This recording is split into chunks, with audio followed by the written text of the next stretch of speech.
y vamos a abrir la palabra del Señor para la lectura del día de hoy en el libro de Éxodo, capítulo número 17, desde el versículo 1 al 7. Leeremos entonces este pasaje que nos dice así, del 1 al 7. Y toda la congregación de los hijos de Israel partió del desierto de Sin por sus jornadas al mandamiento de Jehová y asentaron el campo en Refidim, y no había agua para que el pueblo bebiese. Y altercó el pueblo con Moisés y dijeron: danos agua que bebamos. Y Moisés les dijo: ¿por qué altercáis conmigo? ¿Por qué tentáis a Jehová?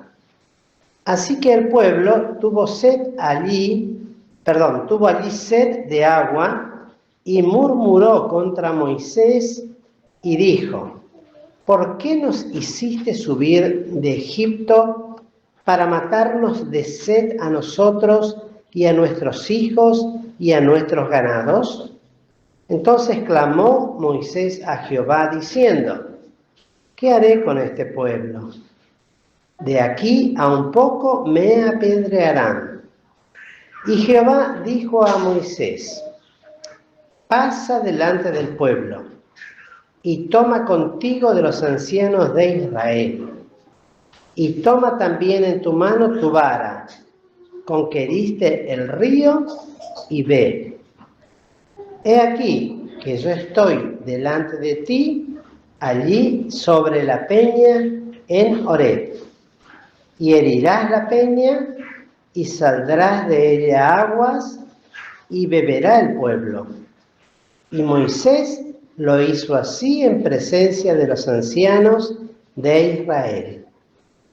Y llamó el nombre de aquel lugar Masa y Meriba, por la rencilla de los hijos de Israel, y porque tentaron a Jehová diciendo: ¿Dónde está pues Jehová? ¿Está pues Jehová entre nosotros o no? Aquí la lectura.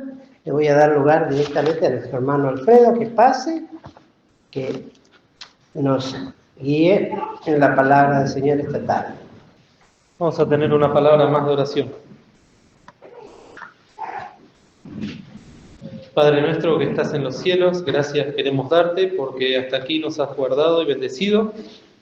Y Señor, con mucho temblor y temor me dirijo ante ti para rogarte que tú me bendigas a mí ahora al dar tu palabra, lo que tú has puesto en mi corazón, y que lo pueda compartir, Señor, con tranquilidad, también con simplicidad, para que todos podamos ser bendecidos. Te ruego por aquellos que no han podido venir. Bendice a nuestra hermana Elvira, Señor, a nuestra hermana América. Te rogamos que tú puedas estar ahora con ellas también. Dejamos todas las cosas en tus manos, en el nombre del Señor Jesús. Amén. Queridos hermanos y amigos, esta palabra que estuvimos leyendo recién es una experiencia que tuvo que pasar el pueblo de Israel no mucho tiempo después de haber dejado la tierra de Egipto, donde Dios, con brazo fuerte y mano extendida, les había liberado. Quizás alguno no conozca la historia, está narrada aquí en el libro del Éxodo, que justamente Éxodo quiere decir salida, porque ellos salieron de Egipto, a donde habían estado cautivos como esclavos. Y lo que acabamos de leer en Éxodo 17 nos narra una experiencia que por lo menos es triste, porque después de lo que Dios había hecho con ellos hasta ese momento, vemos como el pueblo, que era una muchedumbre de gente, muchedumbre de corazones y muchedumbre de almas que habían salido de Egipto.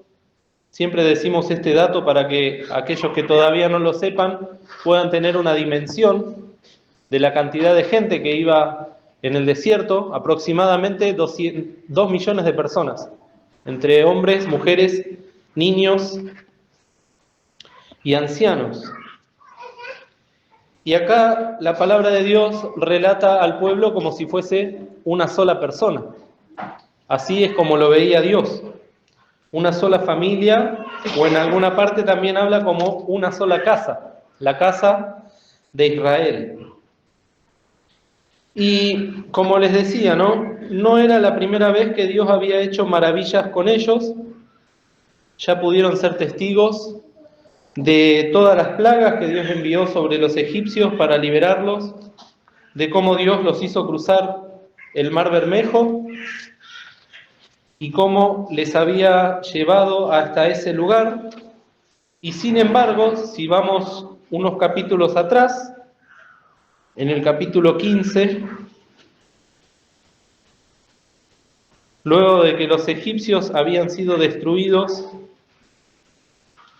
porque el mar cayó sobre ellos, y luego del cántico de Moisés, que es un salmo en sí mismo, fíjense por favor en el versículo 24 que dice: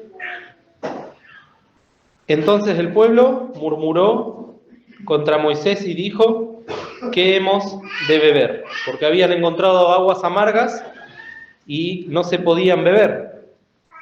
Entonces allí Dios establece ya un milagro con el pueblo y les da de beber aguas en aquel lugar, que pasó a llamarse ese lugar Mara, que quiere decir amargo.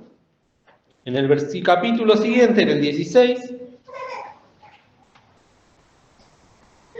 dice que había pasado un tiempo, y en el versículo 2 dice: y toda la congregación de los hijos de Israel murmuró contra Moisés y Aarón en el desierto, y decíanle los hijos de Israel: ojalá hubiéramos muerto por mano de Jehová en la tierra de Egipto, cuando nos sentábamos a las ollas de las carnes, cuando comíamos pan en hartura, pues nos habéis sacado a este desierto a matar de hambre a toda esta multitud. Es allí donde Dios vuelve a oír estas murmuraciones. ¿Cuál es la característica de una murmuración?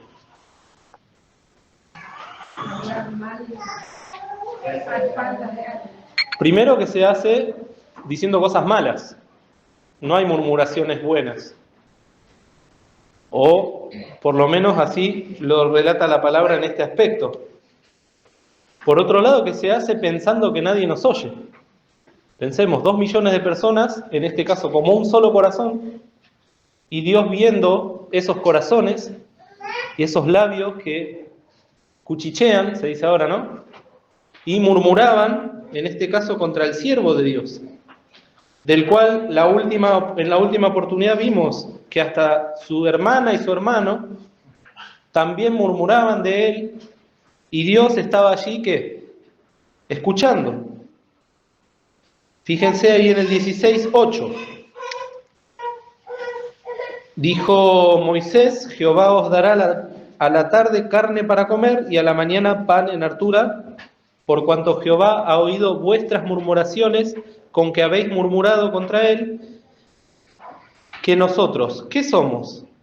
Vuestras murmuraciones no son contra nosotros, sino contra Jehová. Y en el 12 habla de Jehová, el Señor Dios, y dice: yo he oído las murmuraciones de los hijos de Israel. En esta oportunidad vemos cómo Dios les da primero las codornices que aparecieron en el campo y ellos pudieron cazarlas y alimentarse y llenarse, y al otro día de eso les dio el maná, y el maná se lo fue dando durante 40 años ininterrumpidamente. Nosotros de todas estas experiencias casi siempre nos quedamos con la bendición de Dios. En primer lugar, la peña de Oreb, y hablamos de lo que significa la peña de Oreb, hablamos de la carne, de las codornices, hablamos del maná, que es el pan del cielo que descendió para alimentarlos. Pero detrás de eso subyace esta arrogancia y esta maldad de este pueblo, que en definitiva no era distinto a los otros pueblos que había alrededor. Y eso es lo que la palabra de Dios nos quiere dejar en claro, que todos los hombres en este mundo, a los ojos de Dios, somos idénticos. Como siempre se nos dice, somos bollos de una misma masa. Y Pablo dice en la palabra, por cuanto todos pecaron y están destituidos de la gloria de Dios. Este pueblo, en esta oportunidad y en tantas otras, altercaba, peleaba contra sus siervos Moisés, contra Aarón, pero sobre todas las cosas contra el Señor. Por eso leíamos allí en el capítulo 17, y altercó el pueblo, en el versículo 2, con Moisés, y dijeron, otra vez, danos aguas que bebamos. Y Moisés los tiene que poner en su lugar, porque esa es la tarea también de los siervos y de los dones que reparte el Señor, acomodar las cosas, no dejarlas pasar, y ponerle nombre y apellido a lo que dicen. Porque acá Moisés dice, ¿por qué tentáis a Jehová? Y hay un texto que dice, Dios no puede ser tentado. Y otro que dice, Dios no puede ser burlado. Y sin embargo ellos, a pesar de todas las bendiciones que Dios les daba, y todas las pruebas de amor y de paciencia que tenía para con ellos, seguían insistiendo y seguían adorando al Dios que creo que es uno de los dioses más fuertes que hay en este mundo, Dios con minúscula, que es el propio vientre, del cual también habla Pablo, y dice cuyo Dios es el vientre. Es esa necesidad que tiene el hombre y la mujer de satisfacer sus necesidades más rudimentarias, más primarias, y que son también para el corazón del hombre más inmediatas. ¿Qué dijo Esaú cuando estaba pasando hambre? Yo ahora me muero de hambre, y parafraseando decimos, ¿para qué me sirve la primogenitura? Él estaba ahí adorando y satisfaciendo los deseos de su vientre, con todo lo que eso implica. Cuando la palabra de Dios habla del vientre, habla del ser interior del hombre, habla de la carne, de la cual el pastor estuvo hablando el martes en la reunión de oración, y les ruego que se acerquen, que pidan las reuniones, que vayan a buscarlas a internet y que las escuchen, porque son de mucha edificación para la iglesia. Porque después vamos a decir, tenemos hambre de la palabra de Dios, pero cuando se nos da la palabra de Dios, no la escuchamos. Y eso pasaba también con el pueblo de Israel. Entonces murmuraban, criticaban y se quejaban, y entonces Dios les daba en abundancia. Los invito ahora a ir a Números.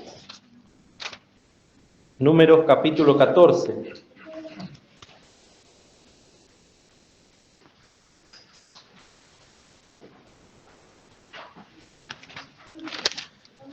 Después de que Dios había mandado a 12 exploradores, Moisés manda a 12 exploradores a reconocer la tierra. 10 de ellos vuelven con noticias de carácter pesimista. Todavía no habían entrado en la tierra prometida, pero con lo que se encontraron les causó asombro y miedo. Gigantes, gente muy poderosa, gente muy fuerte, a la cual ellos no se consideraban a la altura de las circunstancias. Y en ese sentido hacían bien, porque ellos tenían que entender que Jehová iba a luchar por ellos. Pero en el versículo 12 de Números 14 dice, y quejáronse contra Moisés y contra Aarón todos los hijos de Israel, y díjoles toda la multitud, ojalá muriéramos en la tierra de Egipto, o en este desierto, ojalá muriéramos. Es muy fuerte lo que decían en ese momento, y bajo esas circunstancias. Y nos llama la atención también a nosotros, porque pensemos, analicemos, ¿cuántas veces nuestra boca o nuestra lengua profirió palabras o exabruptos, se dice ahora, sin pensarlo dos veces? Cuando nos sentimos un poco amedrentados, nos sentimos un poco acobardados o enojados o lo que sea, enseguida hablamos. O en este caso, murmuramos. Y no nos damos cuenta o no nos acordamos que Dios está escuchando, Dios está viendo, Dios está, por decirlo de alguna manera, tomando nota de todas las cosas que nosotros tenemos en el corazón. Y este era el caso del pueblo de Israel. Fíjense en el versículo 11 de Números 14. Y Jehová dijo a Moisés: ¿hasta cuándo me ha de irritar este pueblo? ¿Hasta cuándo no me ha de creer con todas las señales que he hecho en medio de ellos? Esa pregunta de Dios, ¿hasta cuándo?, la vemos muchas veces en la palabra de Dios. ¿Hasta cuándo? Es una pregunta muy importante que también Dios hace constantemente y que quiere que nosotros podamos ver que hasta entonces el Señor nos está teniendo paciencia. Pero llega un momento en que nos dice: ¿hasta cuándo te tengo que tener paciencia? El Señor en ese momento dijo que los iba a consumir, a destruir.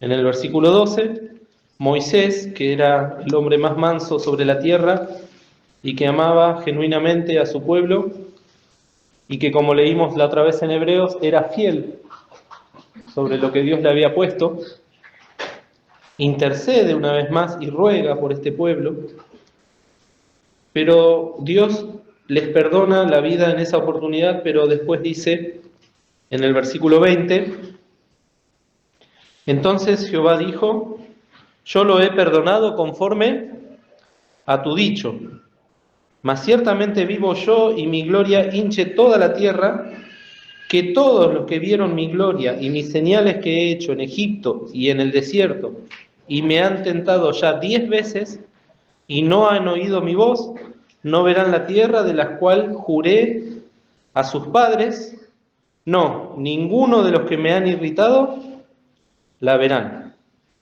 El 27, para avanzar un poco. ¿Hasta cuándo oiré esta depravada multitud que murmura contra mí? Las querellas de los hijos de Israel que de mí se quejan.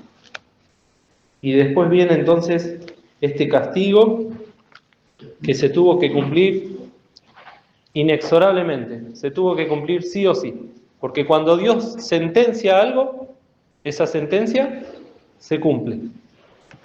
Pasaron 40 años hasta que murió el último de todas estas personas que estaban vivas en ese momento, que salieron de Egipto, que vieron la gloria de Jehová, pero que no creyeron.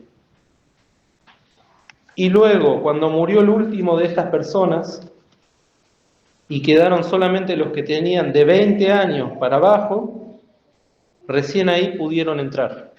Solamente entraron Moisés, que no entró en realidad, pero llegó a vivir ese momento, Josué y Caleb.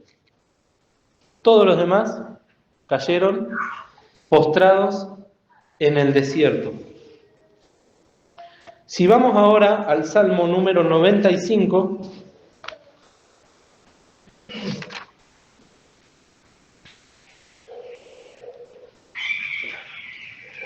un salmo que aquellos que han pasado por la escuela bíblica lo hemos estudiado detenidamente en el trabajo práctico formativo número 1. No sé si es verdad o no, Brian. ¿Ya lo vieron, Martín?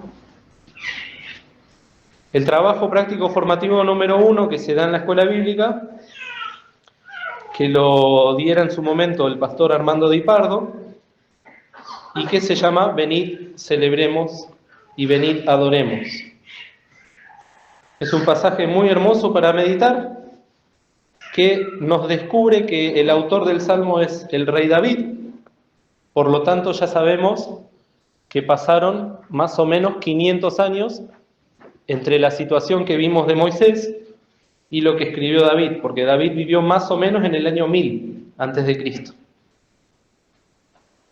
Y David, después de hacer toda una oración y una doxología hermosa de alabanza a la obra de Dios, de la cual los invito después a leer con más tiempo y detenimiento, dice en el versículo 6, venid, adoremos y postrémonos, arrodillémonos delante de Jehová, nuestro Hacedor, porque Él es nuestro Dios. Nosotros el pueblo de su dehesa y ovejas de su mano. Y ahora dice, si oyereis hoy su voz, no endurezcáis vuestro corazón como en Meriba, como en el día de Masa en el desierto, porque me tentaron vuestros padres, probáronme y vieron mi obra. 40 años estuve disgustado con la nación, y dije, pueblo es que divaga de corazón, y no han conocido mis caminos. Por tanto juré en mi furor que no entrarían en mi reposo. Acá el rey David, como les digo, está citando lo que acabamos de leer en Éxodo 17 y en Números capítulo 14. Y los salmos tenían esa función sobre todas las cosas, de recordar, de que el pueblo aprenda su historia, pero sobre todas las cosas, de que no vuelvan a cometer los mismos errores y, para decirlo más llanamente, los mismos pecados. Era un pueblo pecador al cual Dios siempre se encargaba de hablarles, de recordarles, de llamarlos y de exhortarlos. Nosotros, ahora, como Iglesia de Cristo, tenemos también el Nuevo Testamento, donde se nos ilumina acerca del Antiguo Testamento, donde se nos esclarecen que aquellas cosas que pasaron fueron historias reales, fueron historias verídicas que acontecieron, no fueron figuras, no fueron alegorías, no son leyendas, sino que fueron verdaderas historias que acontecieron, pero que quedaron plasmadas en la palabra de Dios para que nosotros de ellas obtengamos enseñanzas claras. El apóstol Pablo en más de una oportunidad dice que esas cosas acontecieron por figura, para nuestra enseñanza, pero también para nuestra ¿qué? Admonición, que quiere decir para nuestra amonestación. Dios, a través del Antiguo Testamento, nos quiere amonestar, nos quiere advertir y nos quiere enseñar a aquellos que estamos ahora transitando la dispensación de la gracia. Sea que seamos hijos de Dios o que todavía no lo seamos. Las enseñanzas del Antiguo Testamento están ahí para que creamos que Dios es todopoderoso y para que creamos en su Hijo Jesucristo. Por eso la Peña de Oreb. Y después nosotros en la escuelita cantamos, Cristo es la Peña de Oreb, que está brotando a raudal. Por eso el maná, que caía del cielo, y el Señor Jesús tiene que pararse un día y decir, yo soy el pan de vida y el pan del cielo. Vemos cómo el Antiguo Testamento es entonces enseñado y reflejado en el Nuevo Testamento para otras personas, para las personas que vinieron después de que vino el Señor Jesús, después de que nació, después de que vivió y después de que murió en la cruz del Calvario. Y entre esas personas que nacieron y vivieron después de todos estos hechos, estaban los hermanos considerados en este libro de los Hebreos que nosotros ahora estamos estudiando. Los invito a buscar ahora en Hebreos capítulo 3.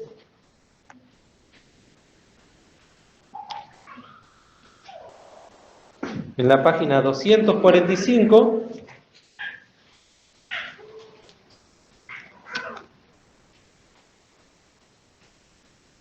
245, Hebreos capítulo 3, donde veníamos hablando de Cristo como fiel Hijo de Dios y fiel sobre la casa que Dios le encargó. Casa no en el sentido literal de la palabra como la conocemos ahora, que puede ser de ladrillos, puede ser de chapa, puede ser de barro, sino casa como un conjunto de personas que habitan un hogar. En inglés se suele hacer la distinción, ¿no?, entre home y house, ¿no? Hogar y casa. Perdón si lo pronuncié mal. Y en griego la palabra que acá se traduce como casa es oikos. Nosotros en la facultad, que estuve, todavía tengo que rendir el final, pero muchos nos machacaron la palabra oikos, y es la base de toda la sociedad griega y de toda la sociedad en la cual vivían ellos también. El oikos, el hogar, donde había un padre de familia, donde había siervos, donde había hijos, donde estaba la mujer, donde estaban los ancianos que cuidaban a los hijos. Todo eso era lo que acá dice una casa, un hogar. Era una gran familia. Era la base de la economía, era la base de la sociedad, era la base de la democracia, era la base de la ciudadanía. Y Moisés, en el Antiguo Testamento, fue fiel sobre la casa que Dios le puso. Ahora llega Cristo, el Señor Jesús. Por eso en el versículo 1 dice: considerad al apóstol y pontífice de nuestra profesión, Cristo Jesús. Y acuérdense que veíamos que Pablo se está dirigiendo ahora a nosotros, a los que hemos creído en el Señor, a los hermanos. En el versículo 6 nos dice entonces: mas Cristo como Hijo es fiel sobre su casa, la cual casa somos nosotros. Él mismo había dicho: tú eres Pedro, o sea, roca o piedra, y sobre esta piedra edificaré mi casa. No es del hombre la iglesia. ¿Es de quién? Es del Señor Jesús. Mi casa, mi iglesia. Y en este caso el Señor es fiel sobre su casa, la cual casa somos nosotros. Y aparece una palabrita muy cortita, también tiene 2 letras, pero que si se la toma a la ligera puede pasar de largo. Si se le pone mucha profundidad pero no se ora, puede traer confusión.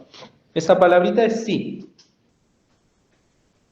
La cual casa no somos nosotros si hasta el cabo, o sea, hasta el fin, retuviéramos firme la confianza y la gloria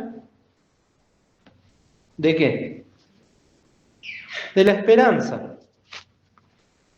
¿Qué nos está diciendo? ¿Que se puede perder la salvación? ¿Podemos dejar de estar en la casa?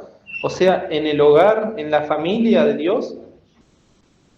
La realidad es que no. Ese es un gran error que en muchos lugares se predica. Y es una falsa doctrina que se denomina la doctrina de la caída de la gracia. Porque se malinterpretan algunos textos y se los saca de contexto. Acá el apóstol Pablo nos está diciendo en el versículo 1 que somos ¿qué? Hermanos santos. Ya fuimos rescatados por la obra de Jesucristo.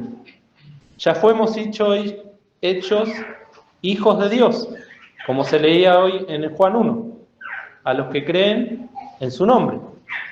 Ya somos participantes de la vocación celestial. Ya el Señor, como dice en el capítulo 2, no se avergüenza de llamarnos hermanos. Entonces, el versículo 6 nos introduce en una posibilidad, por eso dice sí, y el sí significa que puede ser que sí o puede ser que no. Si hasta el cabo retuviéramos firme la confianza y la gloria de la esperanza. Nosotros que como Ruth éramos extranjeros y advenedizos, fuimos introducidos en la familia de Dios, en el hogar, en el oikos. Ahora nos dice Pablo que esa introducción, esa aceptación, o como también dice más adelante en otra carta, esa adopción, hemos sido hechos adoptados y podemos clamar Abba Padre, ahora también requiere de nosotros fidelidad. Es por eso que comienza hablando de la fidelidad del Señor, menciona la fidelidad de Moisés y ahora nos apela a nosotros, nos interpela, mejor dicho, a que nosotros ahora como hermanos, como participantes de la vocación celestial, como aquellos que un día profesamos a Cristo Jesús como nuestro Salvador, también seamos fieles. También retengamos firme la confianza y también la gloria de la esperanza. Esta palabra, retener, la conocemos mucho por la carta a Filadelfia. ¿Qué le dice el Señor a Filadelfia? Retén lo que tienes para que ninguno tome tu corona. Y si el Señor le tiene que decir eso a Filadelfia, ¿por qué es? Porque existe la posibilidad de que ¿qué? De que no lo retenga. Y retener en el griego significa literalmente agarrar algo firme. Imaginémonos que estamos agarrando una persona para que no se caiga, o estamos agarrando una bolsa para que no se caiga, o un balde, o lo que sea. Si es pesado, no lo vamos a agarrar con liviandad. Vamos a tratar de sostenerlo lo más posible. Acá es lo mismo, es la misma palabra. Tenemos que retener firme la confianza y la gloria de la esperanza. Ya se nos ha dicho que Cristo fue fiel. Y de eso creo que no tenemos ninguna duda.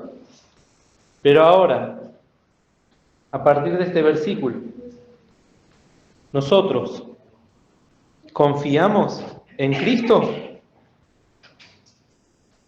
Alguno puede decir, sí, yo confío en Cristo. Pero en el momento en que vienen las pruebas, eso que tenía que retener, ¿qué pasa? Se me escapa. Y después dice el versículo 6, la gloria de la esperanza. El himno que cantábamos habla de esa esperanza que hemos de tener. Así como Cristo triunfó a la muerte y resucitó, nos quiere dar la misma esperanza a nosotros. Ahora, ¿habrá alguno aquí que cuando cantaba eso no lo creía? ¿O duda? ¿O no pone fe?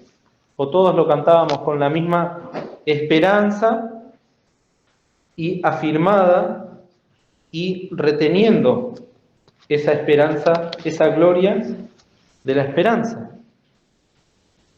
Y la verdad es que, humanamente hablando, y esto tenemos que ser todos sinceros delante del Señor, ninguno puede confiar en el Señor y tener gloria de esperanza. Y a las pruebas me remito, cada vez que tenemos problemas, tendemos a ¿qué? A ser iguales al pueblo de Israel, a murmurar, a criticar, a quejarnos, a llorar, a añorar lo que teníamos antes de conocer al Señor, a desear la comodidad que tenía en el mundo. Y el Señor me dice, el Señor es fiel sobre su casa, la casa somos nosotros, pero ahora tenemos que hasta el fin, hasta el cabo, retener esa confianza y esa gloria. Existe la posibilidad de que, como el hijo pródigo, tengamos el deseo de irnos. El hijo pródigo no aguantaba estar en la presencia del Padre, que nos habla de la presencia de Dios, y deseó irse, deseó conocer otras cosas, deseó gustar aquellas cosas que para él, en su mente, estaban prohibidas. Entonces, si está prohibido, lo deseo. Y cuando lo deseó y lo tuvo, se lamentó. Ahí en Juan 8 el Señor les hablaba a los mismos judíos de los cuales estamos hablando con Moisés y estamos hablando ahora con Pablo. Y el Señor Jesús también los interpeló y les habló en Juan 8, que es un capítulo muy largo.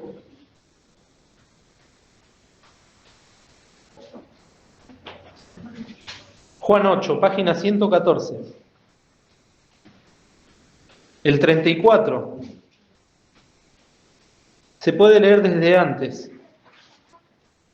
El 31. Y decía Jesús a los judíos que le habían creído. Esto siempre me va a llamar la atención, porque no les está hablando a los que lo rechazaron. Les está hablando a los que habían creído en esta primera parte del capítulo. Pero como el Señor conoce los corazones y habla muchas veces con dureza, porque la necesitamos, a ellos les dijo: si vosotros permaneciereis en mi palabra, seréis verdaderamente mis discípulos.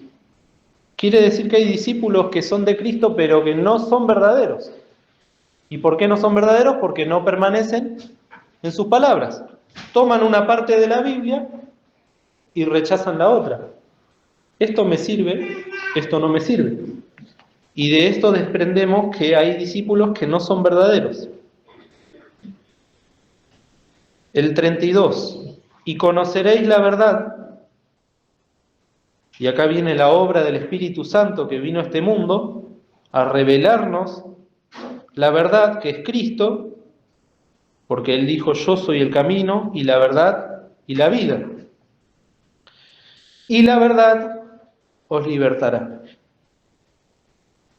Y cuando alguien te dice: vas a ser libre, si lo analizamos 2 segundos, nos está diciendo que ahora mismo ¿qué? No somos libres. Y entonces de ahí salta mi corazón, como saltó el corazón de estos hombres, y le dijeron en el 33: simiente de Abraham somos, y jamás servimos a nadie. Mentira, sirvieron a los egipcios, sirvieron a los asirios, sirvieron a los sirios, sirvieron a los de Babilonia, sirvieron a los persas, a los griegos, a los romanos. ¿Cómo? Ahora se usa mucho la palabra esta falacia, no sé qué, ¿no? Como cuando estamos enceguecidos, ni siquiera nos damos cuenta de lo que estamos diciendo o argumentando. Ellos les dicen: jamás servimos a nadie. ¿Cómo dices tú, seréis libres? Recordemos que el Señor Jesús es el Hijo fiel sobre su casa. Jesús le respondió: de cierto os digo que todo aquel que hace pecado es siervo de pecado. Y el siervo no queda en casa para siempre. El Hijo queda para siempre. Esta es la gran verdad que nos viene a traer el Evangelio de salvación, querido. Todo aquel que hace pecado, ¿qué? Es siervo de pecado. Marche, ¿qué? ¿Cómo se dice la frase? Marche preso del pecado. Y acá es donde el Señor nos tiene que hablar a nosotros, a cada uno de nosotros, seamos hijos de Dios o no seamos hijos de Dios. Porque cada vez que pecamos nos estamos poniendo bajo el yugo del pecado. Eso lo dice Pablo después en Romanos. Y Cristo nos promete libertad. Y esta frase, ¿no? Y el siervo no queda en casa para siempre. El hijo pródigo era siervo del pecado y no aguantó estar en la casa. Ahí en Hebreos 3, Pablo nos dice: somos la casa de Dios si es que nos quedamos en el amor del Señor. Porque existe la posibilidad y la tendencia nuestra a querer irnos. El único que se queda, ¿quién es? El Hijo queda para siempre. Esto es hermoso, porque es al único en el cual podemos aferrarnos, confiar. Él mismo nos lo dice: yo me quedo para siempre. No como el hermano del hijo pródigo, ¿no? Este se queda para esperarnos. Él se queda para liberarnos y para traernos, como dice en el versículo 36, Así que si el Hijo os libertare, seréis verdaderamente libres. Volvamos a Hebreos 3, por favor. Tenemos entonces la posibilidad de quedarnos en el hogar, en el oikos, tenemos la posibilidad de estar junto a Cristo, versículo 6, que como hijo es fiel sobre su casa. Fiel quiere decir que es digno de confianza. Habíamos dicho que el Hijo es digno de confianza del Padre, digno de confianza del Espíritu Santo, y también tiene que ser digno de confianza nuestra. El pueblo de Israel, ¿se acuerdan que se quejaba? ¿Está pues Jehová entre nosotros o no? Lo leímos en Éxodo 17. ¿Eso habla de confianza? Habla de todo lo contrario. Nosotros tenemos al Hijo que queda en la casa para siempre, que es fiel. Y ahora nos pide, con amor, que retuviéremos firme esa confianza y esa gloria de la esperanza. Recordemos que Pablo le hablaba a hebreos, estos mismos hebreos que apedrearon a Esteban, los mismos hebreos que crucificaron al Señor, que mataron a los profetas. Pero estos no eran los mismos hebreos. A nivel de nación, a nivel de sangre, sí. Pero estos hebreos habían creído en Cristo. Son otros hebreos. Se llaman los hebreos, pero es la iglesia del Señor. Y si es la iglesia del Señor, son nuestros hermanos. Y si son nuestros hermanos, esta palabra también aplica para ¿quiénes? Para nosotros. Y por eso el versículo 7 en adelante del capítulo 3 nos lleva directamente al Salmo 95, con el mismo propósito didáctico de hacernos acordar lo que hizo el pueblo de Dios y que evitemos de volver a hacerlo. Pablo agrega algo que no está en el Salmo 95, versículo 7.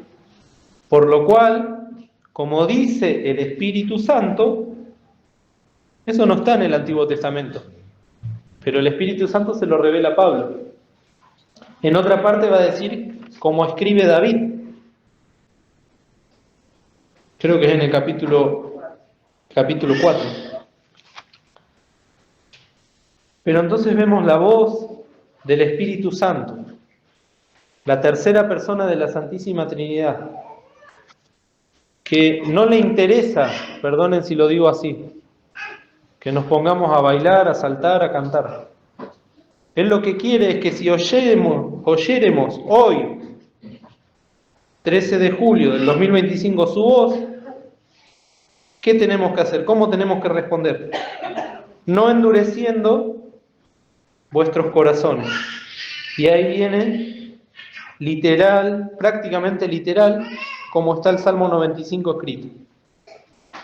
En la provocación, en el día de la tentación, todo lo que ya estuvimos hablando. Pero esta palabra, no endurezcáis vuestros corazones. La palabra esa endurezcáis viene del griego, lo anoté porque me llamó la atención, porque es una palabra que la conocemos. Escleros. Hay una enfermedad que deriva de eso, ¿no? ¿Cuál es? La esclerosis. ¿Y qué es la esclerosis? Cuando el cuerpo, al principio la mano, los brazos, las piernas, la cara, se me empieza a endurecer. Llega un momento en que la esclerosis me tomó todo el cuerpo.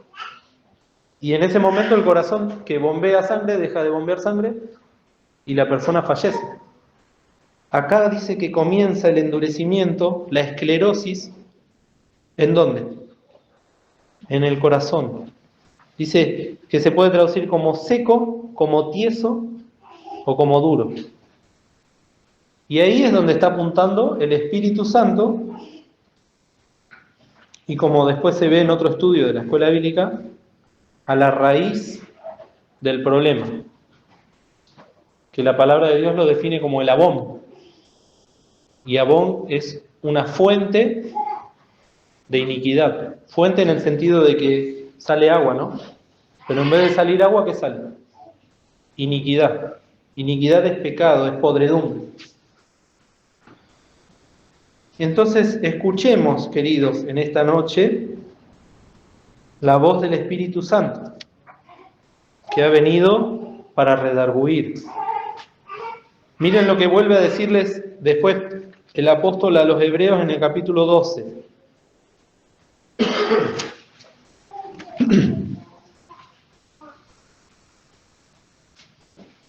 Algún día llegaremos, pero ahora vamos a leer el versículo 25.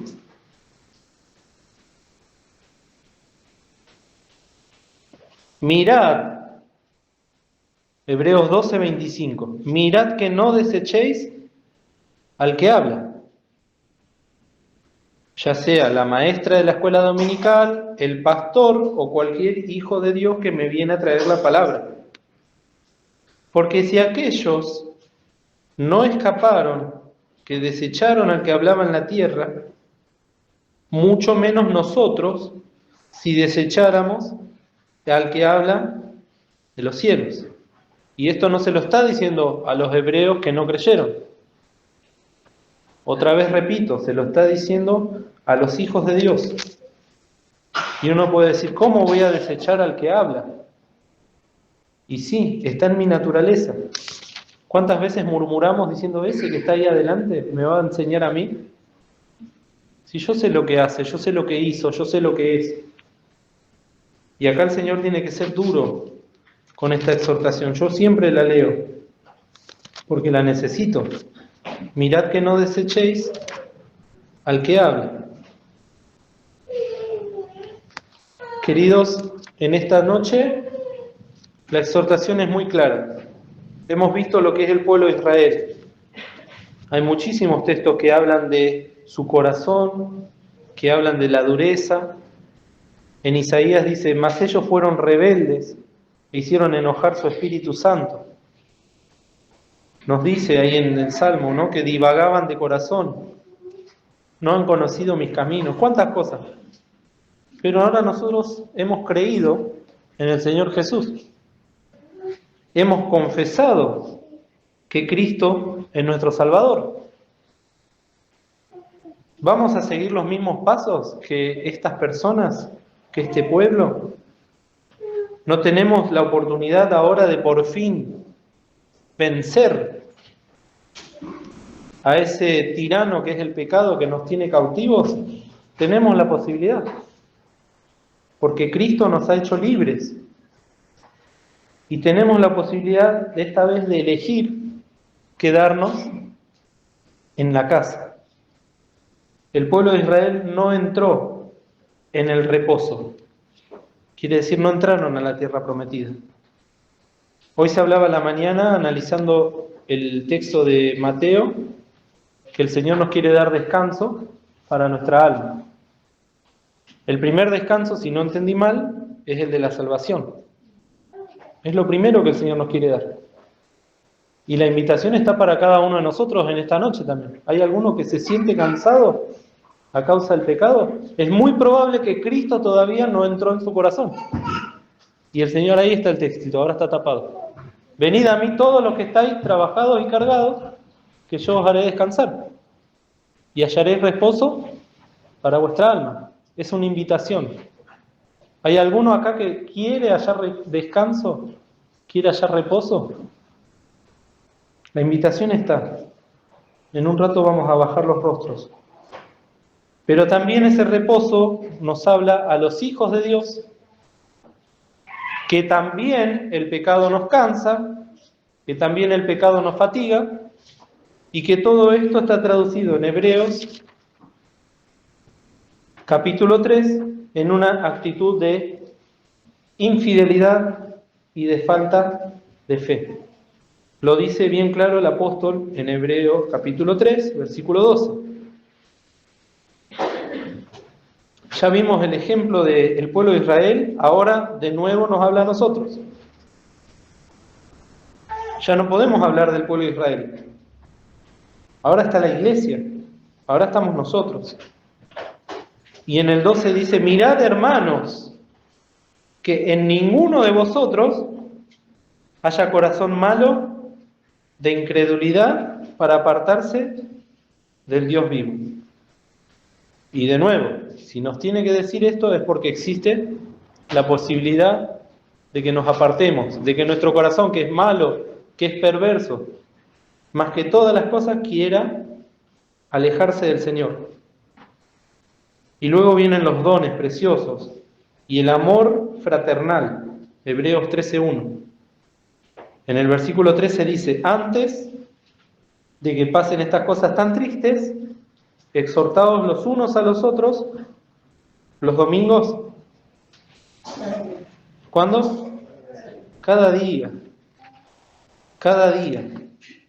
Entre tanto que se dice hoy, porque ninguno de vosotros se endurezca con engaño de pecado. Tenemos la posibilidad de combatir la esclerosis múltiple. Lo dejo bien clarito para que nos quede, ¿no? Y lo tenemos que hacer entre todos. La exhortación ya sabemos qué es. Es el ruego amoroso de un hermano a otro. Es la advertencia. Es la consolación. Es estar ahí al lado. Literalmente quiere decir ponerse al lado del que está sufriendo o del que se está endureciendo o del que se está apartando. Y entendiendo que todos nosotros podemos tener un corazón malo de incredulidad para apartarse de Dios vivo. Y si yo estoy un poquito más sano que el hermano en este caso, lo tengo que ayudar. Como a mí me ayudó otro hermano en otra oportunidad. Así que quedémonos con este capítulo 3, que después vuelve a repetir la misma exhortación en el versículo 15. En el 14 dice: somos participantes de Cristo. Otra vez, estamos en el mismo hogar, con tal de que conservemos firme hasta el fin el principio de nuestra confianza. Es algo que si no lo retenemos, si no lo amamos y si no lo apreciamos, lo perdemos. Lo único que nos va a hacer a nosotros, por ejemplo, de nuevo, tener un bebé en brazo y que no se los caiga, no es el sentido de responsabilidad, es el amor que tenemos sobre esa criatura. Acá el Señor nos da algo muy grande para retenerlo, para conservarlo y para amarlo. Entre tanto, se dice hoy: si oyereis hoy su voz, no endurezcáis vuestros corazones como en la provocación. Porque algunos de los que habían salido de Egipto con Moisés, habiendo oído, tuvieron la oportunidad de escuchar, provocaron, aunque no todos. Acá todos oímos. Algunos quizás están todavía rebeldes, aunque no todos. Mas ¿con cuáles estuvo enojado 40 años? ¿No fue con los que pecaron, cuyos cuerpos cayeron en el desierto? ¿Y a quiénes juró que no entrarían en su reposo, sino a aquellos que no obedecieron? Entonces, los que pecan, los que no obedecen, y vemos que no pudieron entrar a causa de ¿qué? De la incredulidad. Los invito ahora a bajar el rostro y que podamos cada uno de nosotros, en el lugar que estemos de nuestra vida espiritual, quizás hay alguno que no entendió nada, pero que le pueda rogar a Dios que le haga entender y que entienda esto, que si es pecador, el pecado ha sido destruido por el Señor Jesús en la cruz del Calvario. O sea que ya no hay nada que nos pueda retener para ser salvos. Y solamente queda confiar en el Señor Jesús y no ser incrédulos. ¿Hay alguno que hoy quiere ser un hijo de Dios? ¿Quiere entrar en el reposo? ¿Quiere entrar en el hogar? ¿Hay alguno que quiere confiar en el Señor y decir: yo quiero ser verdaderamente libre? Si es que todos somos verdaderamente libres, la exhortación sigue siendo igual: no endurezcáis vuestros corazones, porque vamos a querer ser como el siervo que se va y no como el hijo que se queda. Que el Señor nos bendiga.